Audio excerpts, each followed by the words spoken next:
রাসূল তার নিকট তার রবের পক্ষ থেকে নাযিলকৃত বিষয়ের প্রতি ঈমান এনেছে। আর মুমিনগণও প্রত্যেকে ঈমান এনেছে আল্লাহর উপর, তার ফেরেশতাকুল, কিতাবসমূহ ও তার রাসূলগণের উপর। আমরা তার রাসূলগণের কারো মধ্যে তারতম্য করি না। আর তারা বলে, আমরা শুনলাম এবং মানলাম।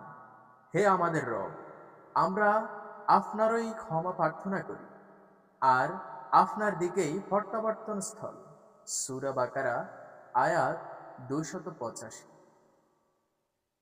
দিন গ্রহণের ব্যাপারে কোনো জবরদস্তি নেই, নিশ্চয়ই হিদায়াত সুস্পষ্ট হয়েছে ভ্রষ্টতা থেকে। অতএব যে ব্যক্তি তাগুতকে অস্বীকার করে এবং আল্লাহর প্রতি ঈমান আনে, অবশ্য সে মজবুত রশি আঁকড়ে ধরে, যা ছিন্ন হওয়ার নয়। আর আল্লাহ সর্বশ্রোতা, সর্বজ্ঞ। সূরা বাকারা আয়াত ২০৬